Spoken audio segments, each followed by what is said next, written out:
Oh, wait. Hey, what's your last Robinhood trade? Oh, sorry. Wrong show. Welcome to DisrupTV. We are here and we're going to actually do some quick introductions. I'm Ray Wang and one of the co-hosts and co-founders. I got Vala Afshar, my co-host, co-founder, and more importantly, our producer, L, in the middle. But hey, we're going to do some quick intros. We're going to talk about what we're talking about today. We're going to start with Dion, go to Gregg, and then go to Dorie. So Dion, where are you calling in from? What are you going to be talking about today? I'm calling in from just outside Washington, D.C., and we're going to be talking about the CIO predictions for 2021, what the top IT leaders will be doing in terms of tech and business. Great. No Robinhood trade for you? No, not yet. Not yet. All right. Okay. Gregg, what are you talking about today and where are you calling in from? Great. I'm calling in from the Bay Area. I'm in the East Bay, and I'm going to be talking about the consumer interactions with brands between conversations and digital and finding the right mix of this. All right. Super interesting. Dorie, where are you calling in from? What are you talking about? Hey, good to see you, Ray. And hi, Vala. Hi, everyone. I am coming to you from New York City, and we're going to talk about how COVID has forced us all to reinvent and become more entrepreneurial. All right. This is not the show about Robinhood trades. We will be okay. We're going to kick off pretty soon. This show is sponsored by Robots and Pencils. So let's jump in and let's begin. So all you, Vala, and all you, L, let's do the count. 3, 2, 1.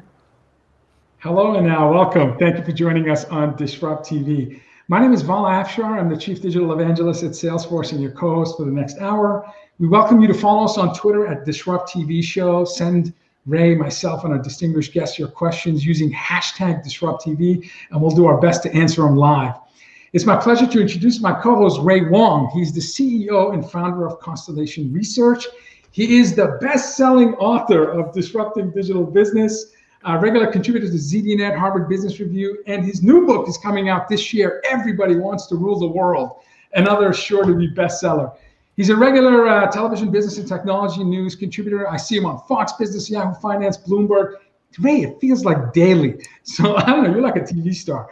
He's a global sought-after keynote speaker, and in my humble opinion, one of the top features to follow on Twitter at RWANG0. Welcome, Ray Wang, to DisrupTV.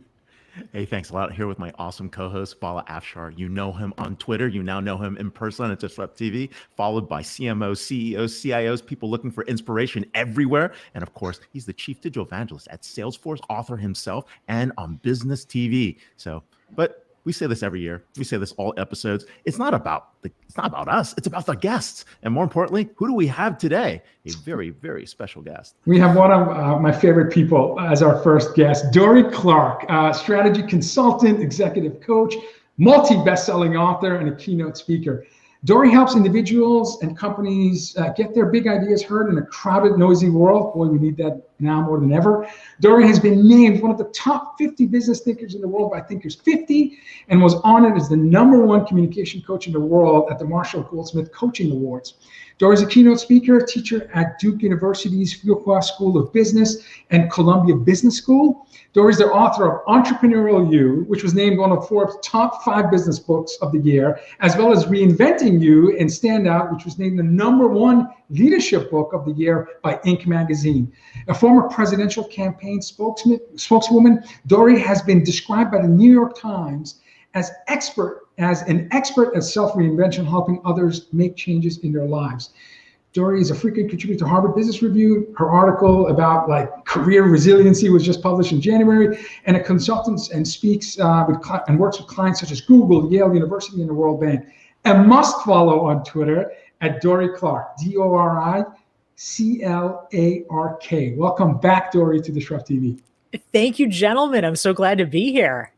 I had to cut your bio short because we only have 20 minutes.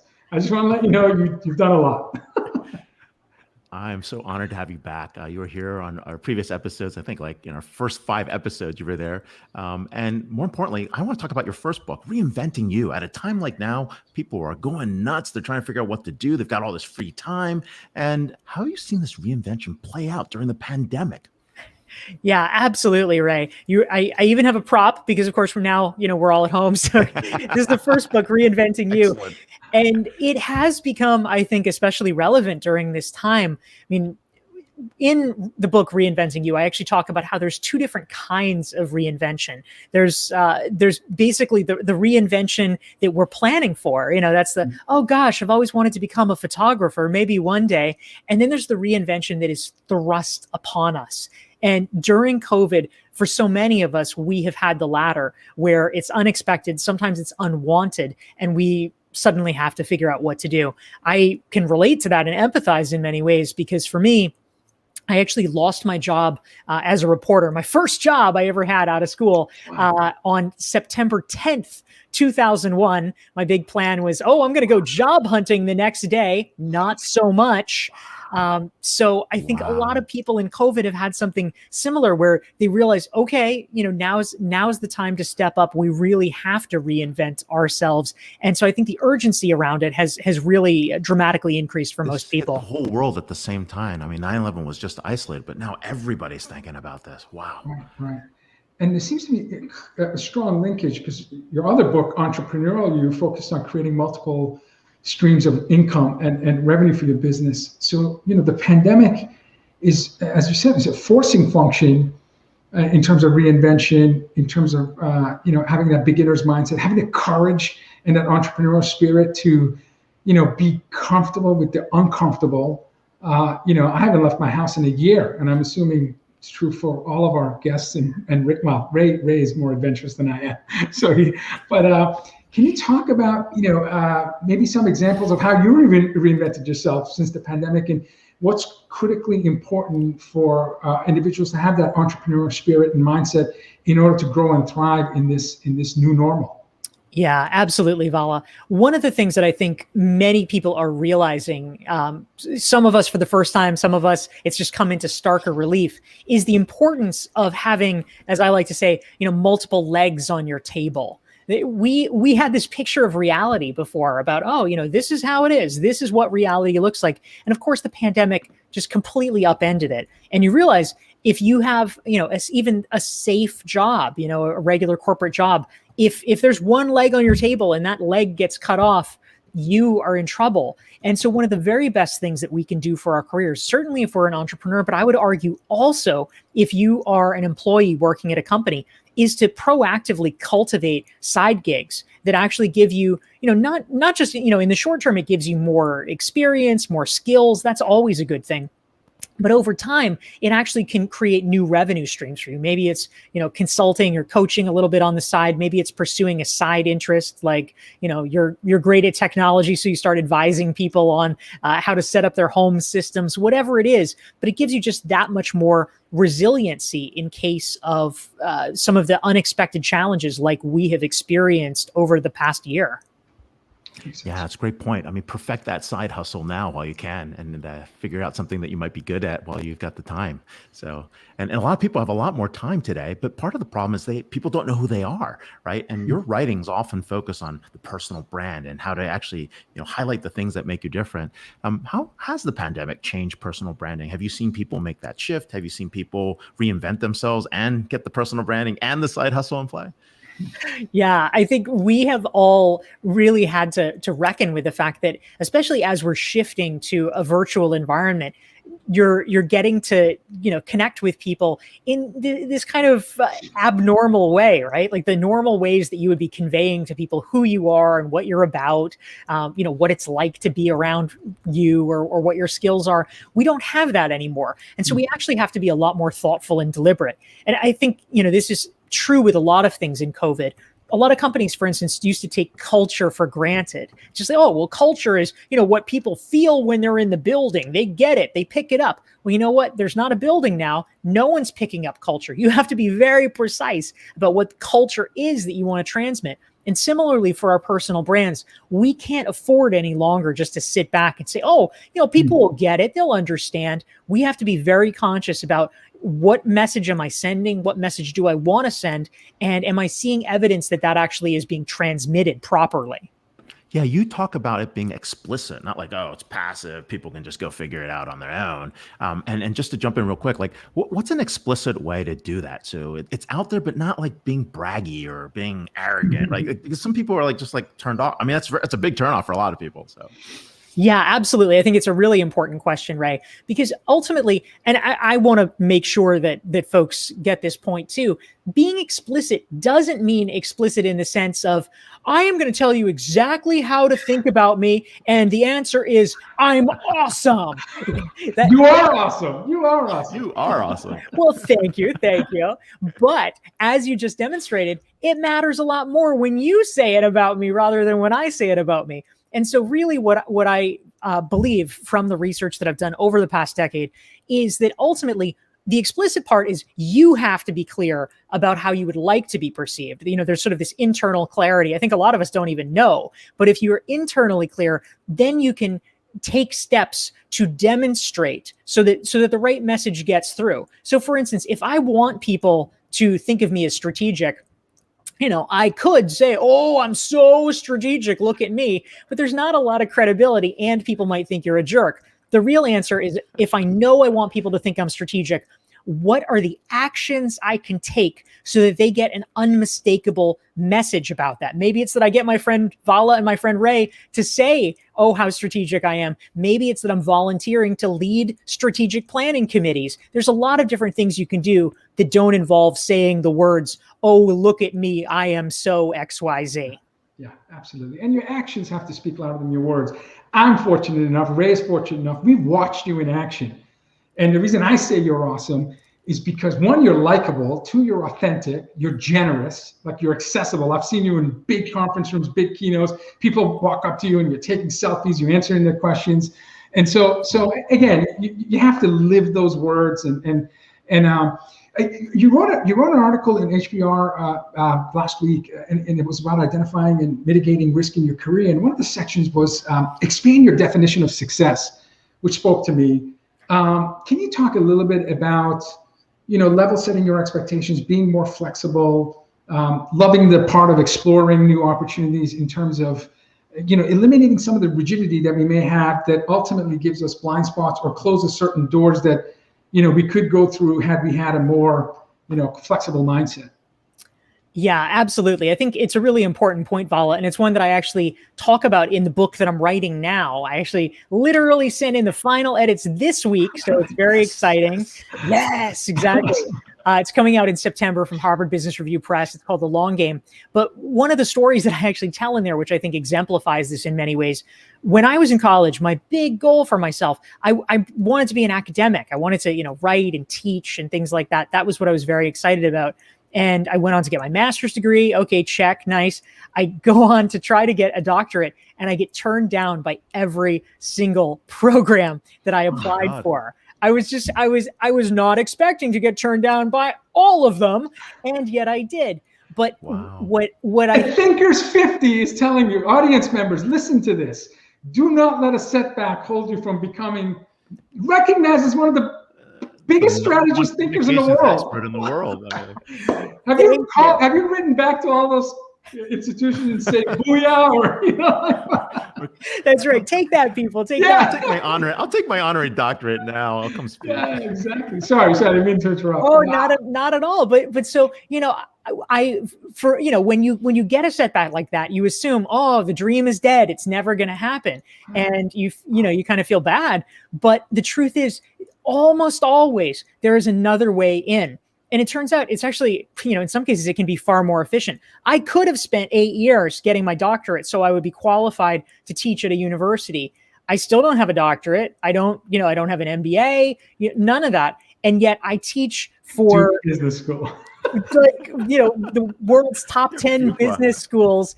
And I was able to do it, kind of through the side door. So we think oftentimes, oh, there's only one way to succeed. But oftentimes there's, as they say, if the door is closed, you can go in through the window. That's amazing. Hey, Vala, we have hope. That was a yeah, exactly. I don't have a doctorate either. My parents are so disappointed because, they just, if you're from the Middle East and your parents just, if you don't get your doctorate, you fail. But disgrace to all of Persia. I hear you. Yeah. One follow-up question. Are your students asking different set of questions? Are they concerned about different set of constraints in this decentralized digital only world where, your brand is now your digital footprint and maybe your digital exhaust. You don't have the opportunity to impress someone in person. And, it just seems like even though there's great opportunities out there, you have to learn a different game and you have to develop different skills. How are you changing your curriculum as a professor at the top business school in the world in this new world? Yeah, one of the things that you're touching on, Vala, that I think is really important here is, in my research, one of the key components about becoming a recognized expert in your field, there's really three key pieces to it. The first is content creation, so that people will know what your ideas are. The second is garnering social proof, so that you have enough credibility that people are willing to listen to you. And the third is building your network, so you have people to amplify your ideas and to stress test them. And this is one in particular that has really suffered during COVID. And I think a lot of professionals, a lot of young professionals are keenly aware of it, especially during the early days of COVID, but also as we stretch on, the impulse was to turn inward. Oh, well, I'm sequestered, so I'm with my family, or gosh, it's scary, I should call my grandma more, or I should, talk to my best friends. And so we all got better at that, which is a wonderful thing. But the part that we got worse at, and unfortunately, this is kind of important in our professional lives, is continuing to meet new people and to nurture the kind of weaker ties that we have that can be really powerful. So we actually we can't let that go. We have to be much more conscious. We're not going to bump into them in the elevator. We have to make sure we're inviting them to the Zoom chat, that we're inviting them to the virtual cocktails. We can't let that slide. Yeah, by the way, I got invited to one of Dorie's, casual Zoom chats. For someone who suffers with imposter syndrome, advice to others who might get invited to Dorie's Zoom, like really extraordinary people in the Zoom chat. So as you go around introducing yourself, you're like, what am I doing here? Like, these people are all like changing the world. So anyway, thanks for the invite. Go ahead, Ray. No, we're just talking about this. Like, if you're starting out in your career, we're talking to a whole bunch of folks like over the last 4 weeks. If you're just starting out in your career, like, how do you meet anybody? Like, we're all living on our past relationships and everything is so forced. It's planned. Like, there's no like pulling someone off on the hallway and like saying, hey, like a serendipitous meeting, or just catching up with someone, or waiting for them after they come speak at a keynote. Like, we do these keynotes and then boom, we're cut off, right? And Saul Kaplan says random collisions. You're right. Random collisions. Our good friend Saul Kaplan. Saul. Yeah, yes. It's hard. The ruckus. The ruckus, right. The ruckus. I mean, and this is kind of it's a tough thing, right? So when we're thinking about these connections and we're thinking about how this happens, I mean, like, how can we recreate this? Like, what are you doing to help? I mean, is it just these random meetings you're setting up? Other things that we can do to invite new people in? Yeah, well, this is certainly an area, Ray, where I think that, especially if, let's say, if you're a younger professional and you're starting from a base where you don't really have a lot of connections, this is where institutional affiliations can become really powerful. So for instance, most people might have an alumni association that they're affiliated with or could get affiliated with. Maybe there's an industry organization. Those are groups that are hurting right now because they were predicated on having in-person events too. So they're trying to go virtual. And so it's a perfect place if you are willing to step in and say, oh, hey, I would be willing to organize a young alumni Zoom meetup. Would you be interested in having me do that? I mean, do you think they're going to say no? Like, of course, they're like, oh, great. Yeah, that sounds like a good idea. You can essentially piggyback on the list of those organizations, which are happy for you to sort of take some of the organizing burden. And then you can become the center of that group. Now, for more established professionals, as Vala was saying, one of the things that I've been doing, along with a colleague of mine named Alyssa Cohn, is organizing regular, and during the early days of the pandemic, it was actually every week. Now it's a little less often, but these virtual cocktails. And so you can do it with a partner. I'll invite half the people. Alyssa will invite half the people, so your networks can intermingle. You can actually have some of the people that you invite suggest other future guests. So there's a lot of ways to grow your network organically. That's awesome. Sage advice. And a DisrupTV alumni one. Yeah, no, I was thinking about that. You're right, Ray. Right. We've had almost 700 guests, so that's a pretty awesome network. My final question to you is, I'm super interested in your new book, The Long Game. The new book, Can you talk about, and I hope you consider coming back when the book is out in September to give us even more of an update. But give us, what is the central thesis with the book, and what's the takeaway that you hope people will walk away with after reading what's sure to be another bestseller for you? I appreciate it. Thank you. I'm really excited about the book. What sparked my desire to write it is that so often, and I feel this myself and in talking with other professionals, I really get the sense that so many of us, especially during the pandemic, just have this constant feeling like we're falling behind. We're so busy, but we don't have a moment to think. We don't have a moment to breathe. We look around at the people around us and they seem to have it all figured out, at least on social media. And there's this constant comparison. And I really wanted to take a step back and say, all right, if we look at what success means, and first of all, figuring out what success means for us, but really thinking through how we can attain it and what it looks like, I wanted to map out that process and some of the strategies that we can use to be more thoughtful about pursuing the right goals for us, and also how to get through, frankly, what's the hardest part, which is the middle part, the slog, where it feels like, you know what, everybody else is in a better position than I am. Should I just give up? And the answer is almost never that you should give up. Never. But it takes so much fortitude to be able to do that. And I wanted to help give people strategies so that they can push through and really get where they want to go. I love that. I love that. Can't wait for the book. Congrats. When is the book coming out? What's the date? September, I think. September 21st. Oh, we gotta get you for CCE. So Dorie Clark, strategy consultant, executive coach, keynote speaker, and #1 communications person coach in the world. You can follow her on Twitter at DORIECLARK. Thanks for being on the show. We'll see you. Dorie, you're awesome. Gentlemen, so glad to be with you. Thank you. Thank you so much. Thank you. Anybody who knows Dorie, she's just super smart and super generous. And speaking of super smart, I've known this guy for a decade, and he's always working on bleeding edge technology. Gregg Johnson, CEO of Invoca. One thing I know about Gregg, he loves rolling up his sleeve and doing what it takes to make customers happy and businesses successful. I witnessed that firsthand as a Salesforce customer and then a Salesforce employee. So on both sides of the line, this is a guy who you want to go to do bigger and better things. He's a seasoned SaaS leader and a CEO at Invoca, a company that's developing active conversation intelligence platform, and we'll talk more about that during our interview. Before Invoca, Gregg held several roles at Salesforce, including Senior Vice President of Product Management for their Marketing Cloud and Vice President of Product Management for their Chatter product. Again, 2009, Chatter came. First company to talk about social business and social graph in business, and Gregg was beyond all of that. Beyond work, Gregg loves surfing, rooting for his alma mater, Stanford Cardinals, spending time with his 3 kids. I have 3 kids, so I appreciate what we've been going through for the last year. Mountain biking, grilling, and just about anything to do with outdoors.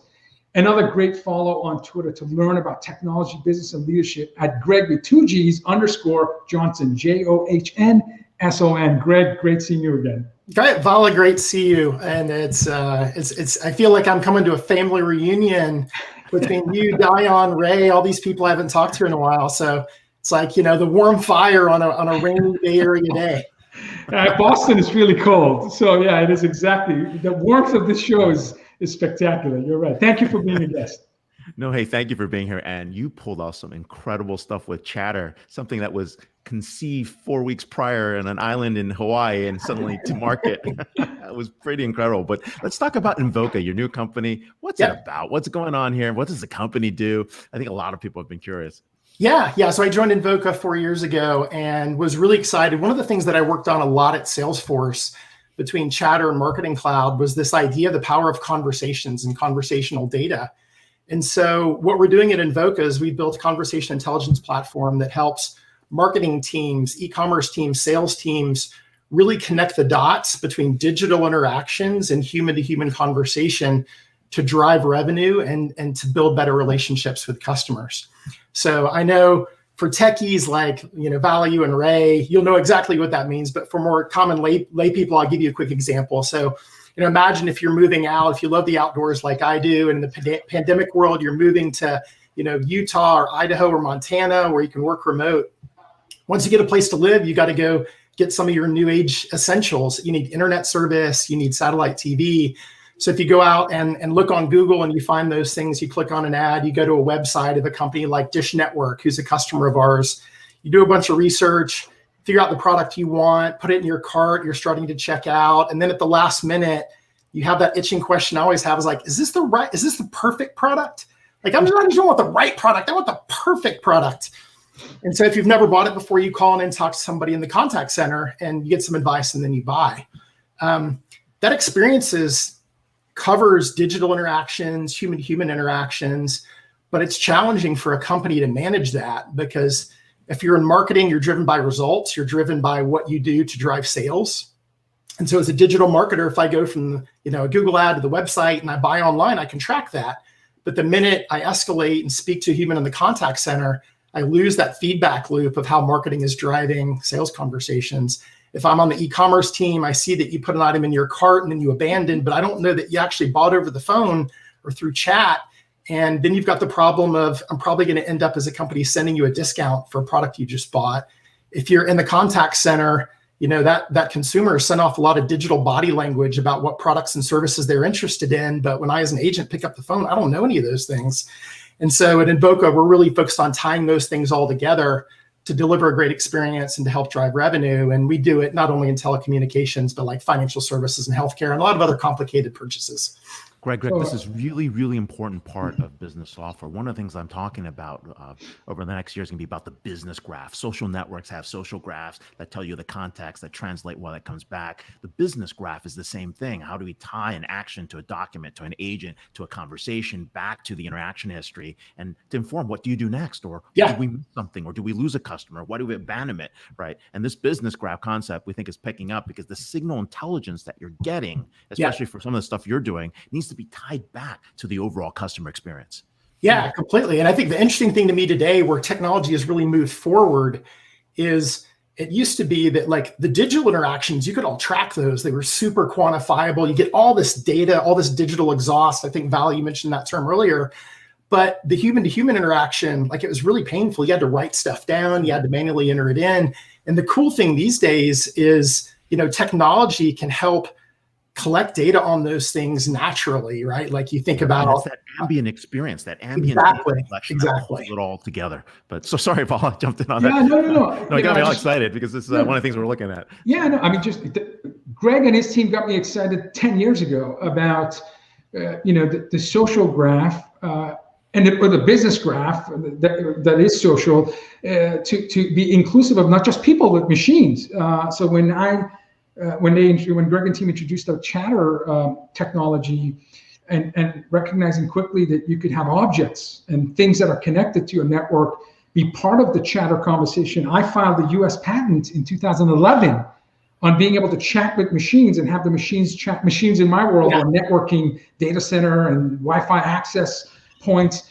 And so we had to increase our sandbox because we had now introduced machines using natural language, local language, chatting with us. So our social graph blew up because it was more than just people. And in 2018, I received the US patent.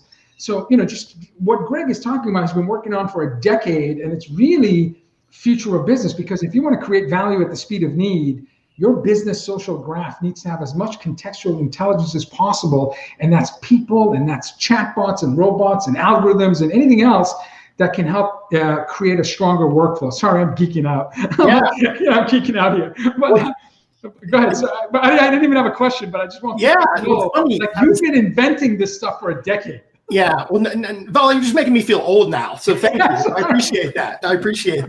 Can you see the gray hairs? At least you have hair. I've lost it. As you all were talking to Dorie, people are reinventing themselves, but companies are reinventing themselves too right now in a COVID world. And, digital data can give you some ideas of how to reinvent yourself. But what I find, and I talk to the companies that we serve, they really want to be close to their customers right now. Things are changing so fast. I think, Val, you've quoted the stat from McKinsey around 75% of consumers have tried a new brand, bought in a new way, or gone through a new way to acquire goods and services since the pandemic began. Unbelievable number. Everything's changing so fast. And so the ability to mine those conversations that you're having with consumers at scale is more important, I think, today as business models are changing. And then what you can do is you can take that insight to change the digital elements of your business as well. So like you use the human-to-human components to improve the digital elements, and it all works together. But I think COVID, it's been really interesting. We serve a lot of companies in the healthcare space. And so, for example, last March, as the pandemic was just getting going. We worked with Northwell in New York, and we worked with Providence St. Joseph's in Seattle, that were both, at the forefront of what was going on with COVID. And we deployed algorithms to them to proactively help them understand what was going on with conversations around COVID, because these were so new. We were learning so much. And they used that to figure out, what content did they need to provide digitally? How could they improve the chatbots they were doing? Northwell's doing something super cool now, where they're looking at all the signals of digital and human interactions, like how many visits are they getting to their pages around coronavirus and COVID, and using that as a prediction model to understand, are they likely to see a surge in cases and hospital visits? And so these worlds of like digital in real life and conversation that used to be so disparate, they're all blending together, which makes for super interesting problems to solve into your old age, which is what I seem to be doing, according to Vala.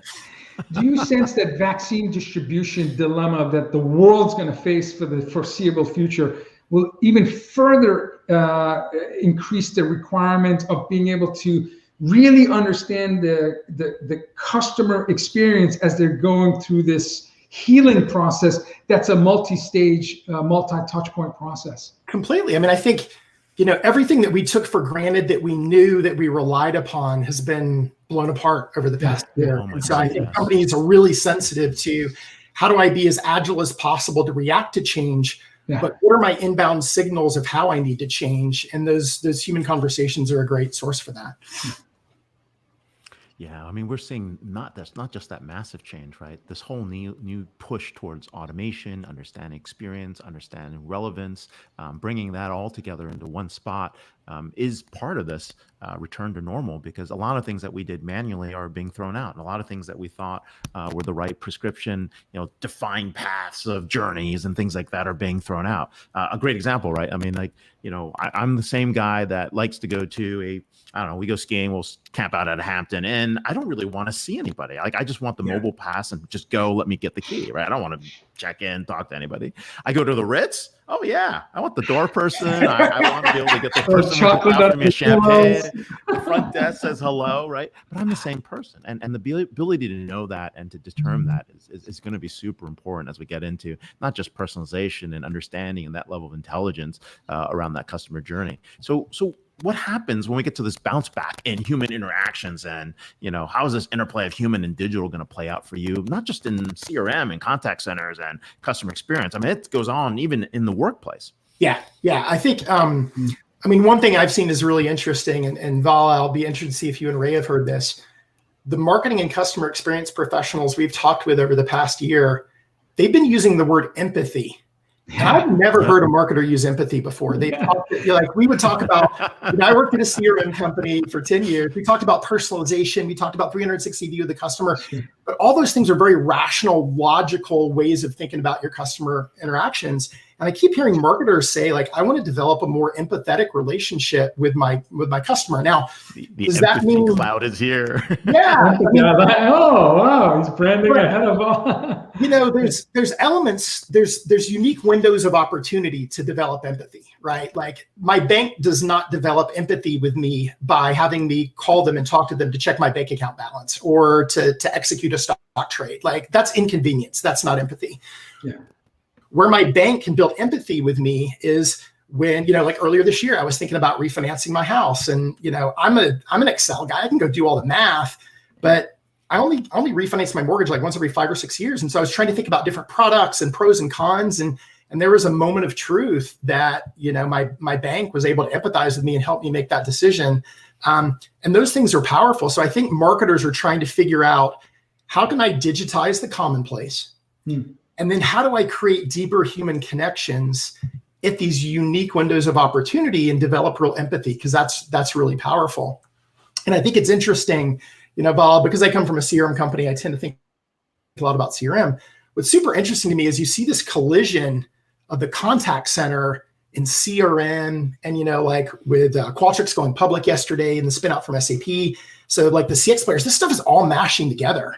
And I feel like it used to be that the CRM world was very focused on digital interactions like email and social messaging, and the contact center, because it was on-prem, they kind of leave it alone and they wouldn't really deal with it. But now I look at, Salesforce reselling Amazon Connect's cloud platform. You've got contact center platforms like Genesys and Five9 who are integrating with Google to do bots and building their own. And then you've got the CX players getting into the mix. So I think everybody's realizing that the old world of like digital's over here and the real life people to people interaction over here, those boundaries are collapsing. And so I think as we come out of the pandemic, Ray, a lot of people are going to have more focus on the empathy people side of the relationship and how do you use those windows of opportunity to make the most of your brand and your customer experience. That the future of CX, right, is this content, context, channels, commerce, all coming together and all around the customer. And when we see that happen, I mean, that's where a lot of this automation is going to occur, a lot of the next best action, the referrals, all those kind of things in the background. I mean, it's happening super fast. Yeah. The only challenge is, the question is, how does it work, right, for enterprises versus consumers? Because that seems to be where the gap is. And for whatever reason, there's whatever, is it security? Is it scale? Is it convenience? Something is happening that's just keeping it from getting there. And I think some of your technology might be one of the missing glue pieces to help them get there. Yeah, I think a lot of it's about putting data together. And, you know, I think about Salesforce 360 or Adobe's Experience Platform. It's how do you take the disparate sources of data and bring them together and help people do their jobs as effectively as possible. And so for us, we view these human-human interactions, chats, phone conversations as an incredible source of insight. If you can tie that together with digital, which is a unique link that we provide, and then you really accelerate an agent's ability to focus on what matters, which is like the human-to-human connection. I think about it a lot now when I talk to customer contact center agents, like they're working from home now. And like they're in the exact same position I am. We're all kind of in our own little space, in our own little offices. And when they make those empathetic, deeper connections, that's something that lasts years and years and years. Yeah. And I think really represents the brand well. So it's fun to see technology enabling that human to human experience to be better, to be more value added, to go deeper than it has in the past. And that's what we think is really exciting as we go into the future. It's, you know, as a former CMO, I'm delighted to hear, you know, empathy as part of the conversation. Historically, this tenure of CMOs is the lowest tenure amongst all of the CXOs in business.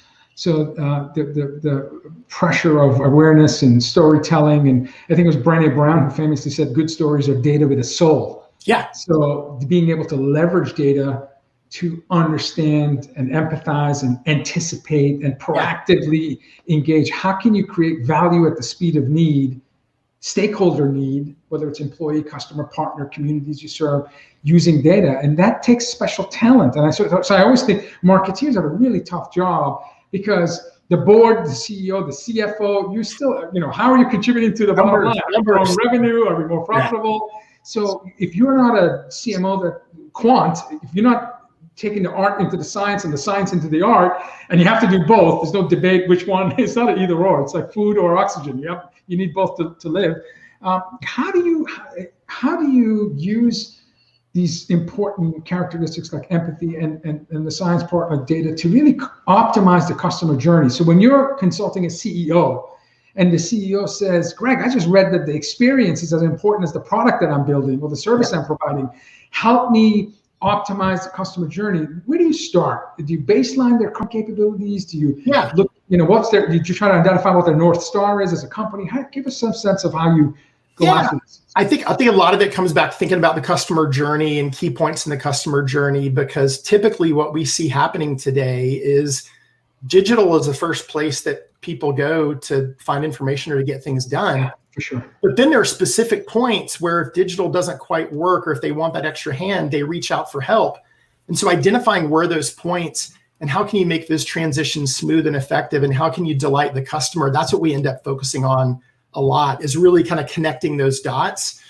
And then for me on the technology side, like how do you take all this unstructured conversational data and structure it into rows and columns in a way that can be used inside digital? And that's where the technology really comes in. So yeah, I think to your earlier point, Vala, with all the hype around digital transformation, everybody was really focused on data and they sort of forgot about the soul a little bit. How data can make the soul better.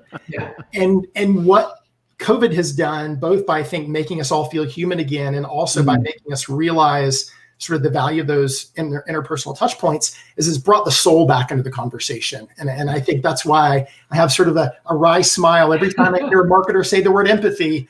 I'm like, I never heard you say this before 2020 in the back of my head. I don't say it out loud. Sure. But we've gone from personalization and logic and data, I think, to also empathy and soul, and thinking about the balance of those two things and how you bring them together. It's so nice to go from, multi-touch attribution and close rates and funnel stuff to a more human conversation. To your point, the best marketers have to do both. Yeah, and definitely. The way that we work with them is they have to do both. But yeah, it's the right integrated approach to both of those things. Balanced approach. It's more than conversion rates. Yeah. All right. Listen, conversion rates are hugely important, but you're right. Balanced approach. All right. We're here with Gregg Johnson, CEO of Invoca, Stanford Cardinals fan. You can follow him on Twitter at GREGG_Johnson. Thank you so much for being on the show. And we'll catch up with you later as well. Great. Thank you. Greg, you crushed it. Thank you, my friend. Wow. Super smart CEO. Again, for as long as I've known him, on the kind of bleeding edge, but pragmatic use of technology. Speaking of bleeding edge, one of my favorite thinkers, I don't want to just say analysts because that's putting them in too much of a siloed bucket, thinkers in the world. Dion Hinchcliffe, Vice President, Principal Analyst at Constellation Research. Dion covers leadership strategies for new C-suite, digital workplace, Internet of Things, lots of emerging technologies. Anybody who reads his posts knows that he's not limited to any one space. He's really an incredible thought leader. He's an internationally recognized business strategist, best-selling author, enterprise architect, industry analyst, and noted keynote speaker. He's widely regarded. Anytime there's a list of most influential, he's right at the top. One of the most influential figures in digital strategy, future of work, who CIOs listen to and follow in enterprise IT. Dion at Constellation advises senior executives and top industry vendors on strategy necessary to confront change and thrive in the digital era. A must follow. If I had to follow only a handful of technologists on Twitter, he would make the list absolutely at DHINCHCLIFFE,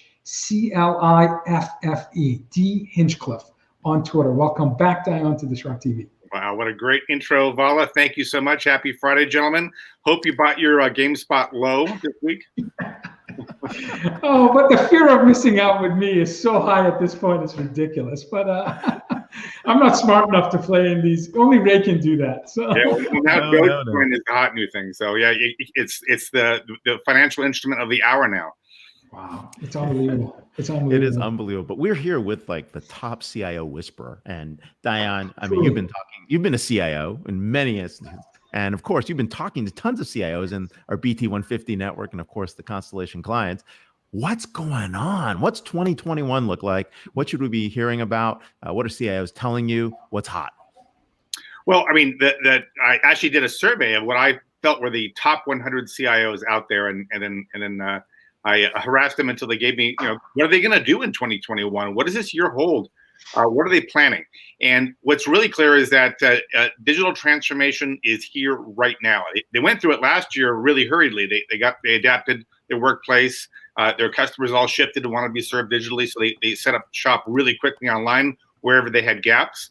But it was done quickly, and now this year they're trying to do it right. And so we're seeing that's the number one budget priority in 2021 is digital transformation of work and the customer experience. And they're expecting results the first 6 months of this year. So no more kicking the can down the road. They're really having to adjust both the internal parts of the business and the outside. And now they're rebuilding and getting it right this year. And they have to survive. We see that their budgets have been cut across the board. Most of the CIOs I surveyed are either undergoing a restructuring of IT or a restructuring of the business, or both, the majority of them. So how do you keep the lights on, and how do you innovate during such rapid change? And so I asked them, what's the number one thing that you're going to invest in this year to get you through all this? And automation was head and shoulders above everything else. They're going to try to automate, do much more with less, and do it faster. And they're going to be using things like robotic process automation, AI tools, and all sorts of really exciting approaches. They're thinking outside the box, low code. For the first time, I was giving a keynote at a Google CIO Summit late last year, and all these CIOs were walking around and talking to me, walking around virtually in Zoom, talking about low code because they are saying, I need to do a lot more with less. And so that's a very hot topic, and also how they'll be automating and doing workflow. And it's an exciting time. So a lot of the things that they thought they had more time to do, they're just doing it right now. We're not seeing IT budgets being cut very much or at all, and it's going up for digital transformation. So that's the big macro trend. That is really good news. So. Yeah. By the way, if you're in IT, not just CIO, at any level in IT, I highly encourage you to download Dion's extensive report in terms of the 2020 forecast in CIO. Three categories that stood out for me. One was IT budgets remaining somewhat unchanged. In fact, there was a silver lining in the report in terms of cloud migration. 80% of CIOs reported no less than 10% change in their IT budget. Many CIOs surveyed said they plan to increase. That was one that stood out. The technology critical to their overall success, like you mentioned, automation was number one, clearly, alongside making IT more resilient to disruption, and then creating a talent stream of just-in-time skills and abilities. So those were the top three in terms of leaning into technology. And then the other piece that kind of resonated with me is employee well-being is now an IT objective. And, now that the world is moving remotely, how can IT infrastructure be used most effectively to ensure employee engagement, well-being, as workers are siloed, they feel somewhat isolated, and so there's now infrastructure and innovation opportunities to really assist with this distribute-only, digital-only world that we've been in the last year, and we may be in for another year, depending again on our successful distribution of vaccines. So, can you talk a little bit about this role of IT partnering, for example, with a CHRO to really ensure employee satisfaction, retention, and health, both not just physical, but mental, and also the fact that folks that are modernizing and have a cloud-first mentality are actually increasing budget. Well, absolutely. And so IT actually has a central role in helping not only workers get back to the workplace and get through all this, but as you mentioned, the well-being. And I'm actually seeing CHROs and CIOs partnering to say, all right, well, we actually need to be able to monitor these employees, not in a scary, spooky way, but in a paternal way, saying we want to make sure they're okay. We want to make sure they're physically healthy, they're mentally and psychologically well. And so how do we do that? And there's a number of ways. So and the vendors are really helping too. It's great. We see companies like Logitech are saying you can use all your webcams, and we can actually tell an operations center when there's too many people collected in the meeting room or they're too close together, and we can send friendly and helpful text messages or background notifications to tell people this. So there are ways of keeping the workplace safe, because now that we have all these new strains, it looks like it's going to be a very interesting time in 2021 as well. And so we need active tools to manage. So I see companies are using RFID badges as another solution. Yep. You can track where people are, if you have too much density, you can just help people keep safe. And then some organizations are actually actively sampling workers, and this sounds a little Big Brother, but you're doing it in a very benign way, scanning email for sentiment to make sure that person's safe. They only use the information, they don't read it themselves. They only read the sentiment out of the communications from that worker, and they can tell when that worker needs help, and they proactively reach out. One very large energy company I spoke with, I was talking to both their CIO and CHRO, and they say, we proactively intervene to make sure our workers are in good shape. And that's best practice. Most organizations aren't doing that. Besides leading edge, but we're seeing technology being used, analytics and AI. We're seeing workplace technologies and tools being able to help, and now we're seeing a lot of planning tools to be able to help organizations orchestrate the return to work in a safe way, and then of course the return back out several times. As these new strains emerge, it's likely we'll have to go into lockdown a couple more times. We'll have to go home a couple more times until we get a vaccine response and booster shots that are fast enough. So some companies have these things called a vaccine cloud. I don't know what they're talking about. Super innovative companies. The name escapes me right now. The name escapes me too. I have no idea who would do that. But do you think, Dion, at some point, a digital vaccine verification as part of your digital wallet that's time-stamped and helps companies identify, isolate, and perhaps even semi-automatically contact trace is a requirement for us to get back to offices? Offices, Vala. It's going to be getting onto planes, going to concerts, attending football games. Coming to CCE. No, I'm just kidding. No, you're not kidding. You're not going to get folks as smart as the audience that you have at CCE coming to a conference, unless you actually show how technology is ensuring their safety, for sure. Yeah. Yeah, and there's no question about it. And so the issue is really, I think that who's got a strong enough industry position to be able to make that happen in a widespread way. I think the federal government could do it, but they don't actually own the digital platforms like the smartphones. So is this a Google or an Apple move? I'm surprised we haven't heard more from them. And I think that their concern is that they would also make themselves targets for those, you know, who are maybe less constructive about dealing with all of this, and so they're worried about the negative backlash of saying we're going to put ourselves in the middle of the whole pandemic story. But I think now that we have a change of administration, I think it's very likely that we'll see the major platforms step in with some sort of solution, because we need a very fast and scalable way. It's got to be really easy. We know how consumer adoption is totally affected by how easy something is to use. And if we can get you know, your proof of vaccination and proof of booster shots in a way that people can stream in and out of facilities very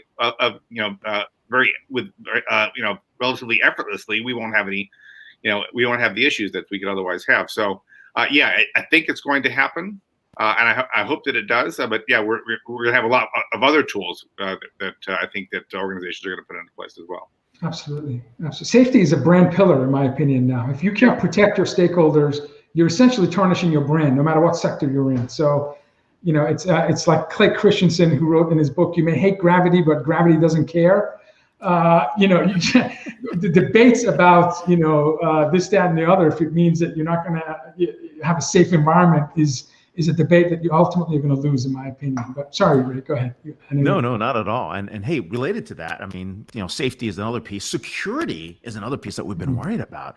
I mean, like, you know, how do you take out, like, I don't know, half the internet, some phone lines like the other day? Like, I mean, that's a little bit ridiculous, right? I mean, these things just don't get cut, and like there's no redundant systems that are going on. And we've been seeing this all year. We've been seeing companies get attacked everywhere. Their attack surfaces are all over the place. Like, what's going on in the CISO cybersecurity world? I know you do that with Liz and you talk about that, but CIOs are also super concerned. What's happening? Well, so the CIO can't sleep at night because of the threat of things like ransomware or some very big data leak. You know, that will effectively end their career. But they're also worried about their stakeholders, probably more so than themselves. And so what do we do about that? And so we've had a 1,000-fold increase in attack surface area because of all 1,000. Oh my God. Wow. I mean, at least you can't even. I mean, we say that it sounds ridiculous, but think about this. Every time we send workers home, however many workers we have, that's how many new surface areas we've just created. People who have our business data, our customer information, and are accessing it from relatively unsecure locations. That has created a target-rich environment for bad actors. And so we see hospitals are just terrified about ransomware because many of them have actually been successfully attacked, and patients have died because of the cybersecurity incidents. And so there is a lot of concern. So we're seeing startups have innovative approaches like locking down the network, learning the pattern of communication. And when any part of that pattern changes, that immediately is raised up to a security administrator, says, hey, we have a new pattern of traffic that we've never seen before in our network. Wow. This is going to, I think, impede innovation a little bit as people try, shadow IT and unsanctioned solutions. But I think we're going to have to use new zero trust approaches where we say, let's snapshot what we're doing, and if anything changes, that's probably a bad guy doing something. So we're seeing approaches that are making it more manageable, I think, for organizations. But there's no question about it. Cybersecurity came up very high in my survey. It wasn't the #1 budget item, but it's the #1 worry for sure for both CIOs as well as other top executives, knowing that any minute a hole in one of their technology products can leak all their customer information out.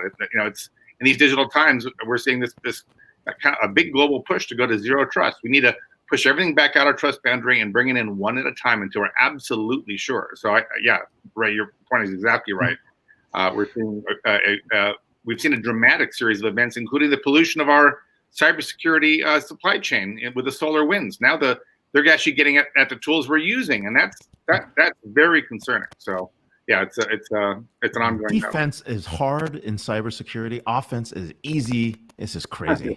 Yeah, absolutely. And threat vectors with complexity of AI introduced into the mix, where the speed of attack and the dimensions can be so sophisticated that if you don't have the same tools in terms of how you play defense, it could be a world of trouble. One of the things that DisrupTV is famous for is having best-selling authors on our show. In fact, just this show alone, our co-host is coming out with a new book in 2021. Everybody Wants to Rule the World. Dorie Clark is writing her, I think, 6th book. 3 or 4 have been bestsellers.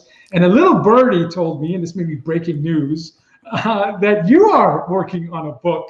And I don't know the release date, but can you tell us what you're writing about, who you're collaborating with? Because if it's a Dion book, I know just about everyone watching is going to want a copy. It's got a halo effect. So yeah, we're having a new book well underway, and it's about how to rebuild after all of this. What do we know? What if someone could put together every single technique that we know that has worked successfully in the past for organizations to rebuild, restructure, thrive, and grow in very, very hard times? So I've always collected those stories, and I have my co-author, who I can't announce yet. He's one of the most well-regarded CIOs, well-known CIOs in the world. And award-winning, and CIO of the year, and so on. We're pulling together all of our collective experience, and so it'll be the post-pandemic playbook with an emphasis on digital transformation. Of course, that's going to be key, and it should be. We're hoping it will be on the nightstand of every business leader out there to help us get back to a great world, a stronger, more resilient, happier world after all this is over. Will you promise that when you are ready to reveal more about your co-author and details of the book, you'll do it on Disrupt? Let's bring your co-author on too as well. He's on Disrupt, I promise you. So all right, awesome. This is where people come to learn about new books. We want them on. Awesome. I feel so unaccomplished with you. Great. I don't know, let's write a book together. Hey, listen. Yeah. Don't make an offer that I would love to do. We should write a book on DisrupTV. I don't know. Maybe we could have someone come help us with that. Anyways, okay. Yeah. Hey, so the other thing. Okay, so we launched Constellation TV. CRTV's up. Episode 4. What's up with this Future of Work Citrix thing that you're doing? It's on the Airstream. You're up every week. I mean, tell us how that happened and what's the backstory? Because it's a lot of fun. Don't get me wrong. So I really wanted to share all the remote work techniques that we've collected. I mean, we've learned a lot about collaboration, about the cutting edge of collaboration over the last 10 years, but most people don't know about this, right? How do you do mass collaboration, network leadership? It's not just the technologies, it's the skills for how to engage and manage over a network. There's all these things that now we really need to know, as our employee experience is almost entirely digital. I often say that our executives were not raised, or they were not taught on how to lead a Fortune 500 company through a Wi-Fi connection. So how do you do that? So I wanted a way to really bring those lessons and those techniques to the world, but the perfect vehicle arrived, literally the perfect vehicle, in the Citrix RV. They just rebranded, and they wanted to show it to the whole world. So they put their new branding on this big purple Airstream. And they said, hey, you want to shoot some video on it? I said, well, actually, I'd just like to kick off my show from it, if you don't mind. And they said, sure. So now we have this Future of Work reality show. You can find it on YouTube. It's also, the episodes premiere on Constellation TV every other week. And then we explore one problem, one common issue in remote work, and then we solve it using technology or some technique or some approach. And so you'll learn concepts and tools and technologies every other week. We have a new episode. The first 6 are from the RV, and the rest, I'm thinking about heading down to Texas for do a road trip to the SpaceX facility. That's another huge thing that's going to be happening in the world, making humans multiplanetary. So we'll work through all the issues of how to do. That's a very remote location. So how do you stay productive out there? So, are you taking an RV down to do that, or how are you going to camp out there? I don't know. We're going to try. We're going to try and get a Starlink terminal. So I'll tell you what, we would love to have you on site at the SpaceX plant doing a Disrupt with us. So please consider it. And we'll do our best to get Elon to promote you being there as well. I'll get myself so the rocket's right behind me. So that's awesome. That would be amazing. That's awesome. Our producers listening. As soon as you're ready, we'll make sure there's a spot. We might even do a special show when you're down there. So that sounds great. We are here with the world-renowned Dion Hinchcliffe, VP and Principal Analyst at Constellation Research, #1 follow for CIOs. You can follow him on Twitter at DHINCHCLIFFE. Top secret book coming. We have to figure out who the co-author is. I think everyone's going to be asking. Your Twitter stream's about to get bombed, and more importantly, he doesn't have a Robinhood app, so he's not trading. So that's all that matters. Or Coinbase. Thanks for being on the show, Dion. We'll see you in the green room. Thanks, guys. Thanks, Take care. terrific. Bye-bye. See you in the green room. If you're at IT and you're not following his work, you're just missing out. You know, I remember when you told me that Dion was joining Constellation, and I think my immediate response was, holy shit, Constellation is now, you know, as comparable to any company advising CIOs in the world. So anyway, I've been a fanboy for a decade. So it started with the ZDNet graphics. Oh God! Oh my God! It's awesome. The mind processes an image 60 times faster than text. So Dion, for years, has brilliantly taken complex topics and created illustrations with rich flows and logic and decision trees embedded in the illustration that really bring to life, wow, this is why digital transformation matters. Wow, these are the components of future of work. Wow, this is why the future of IT and CIO responsibilities is changing due to the pandemic. So he's got this, no one can touch him when it comes to illustrations that. And you got to remember too, when you're watching his graphics or talking to him, he's operating at 3 clock speeds. So here's, you know, you look at it and you're like, oh, that looks pretty. Yeah, that makes sense. Then you look at it and you're like, holy crap, that's my problem. I gotta go solve it. And then you look at it, oh, that's what he really meant. Right. So and often the answer is embedded in an illustration. So it's not just, sometimes illustrations just focus on a problem statement so that you understand the why. They don't get into the how and the what. His illustrations, as you said, are so multidimensional that in one picture, you get the why is this important, what you need to do about it, and this is how you start. And I'm telling you, it's a superpower to do that. Like anyway, we could do a whole show on his. That's the name of our next book, Vala. Superpowers, the guest of DisrupTV. Superpowers. I love that. You don't need a cape to be disruptive. You don't need a cape to be disruptive. That's the subtitle. We're done. This is awesome. Wow. I love that. Quickly get that domain and hashtag on Twitter. Oh, shoot. Quick. Let me go do that. All right. This was episode 221. Next week is episode 222. Steve Black, co-founder, chief strategy officer at Topia, is our guest. Scott D. Anthony, another Thinkers 50 amazing person that partnered with Clay Christensen. She's a strategic advisor, managing director of Innosight, so an incredible thought leader. And Shazia Barigi, VP of Credit Marketplace at Credit Sesame, will be our final guest. So next week, another incredible roster of trailblazers. Ray, your closing remarks with Dorie, Gregg, and Dion, just, you know. Boom. I mean, they blew our minds. We were joking about short sellers getting shafted by Reddit and Robinhood retail investors, but it's true. There's a lot of disruption going on out there. I think you're hearing it here. I think Dorie did a great job helping us think about ourselves, what we have to do to take ourselves into the next level. I think Gregg is really building that future of where ambient experience meets customer experience, and really what that brain graph is, a business graph is going to look like. And then more importantly, you just can't. I mean, it's just, when you talk to Dion, you just I can't believe he works for us. Let's just leave it that way. I can't believe he's my colleague. So we'll start it that way. But hey, catch us every Friday, 11 a.m. Pacific, 2 p.m. Eastern for the live broadcast of DisrupTV. If you want to sponsor, let us know. We're tracking to 60,000 views per episode. But more importantly, it's not that. It's the community that we've built. And if you've got an idea, let us know. Your last words, Vala? When you mentioned those view numbers, I'm just so humbled and appreciative of our connections. Your generosity is what fuels our inspiration. It's your generosity is why we get some of the world's best thinkers and practitioners to come on our show.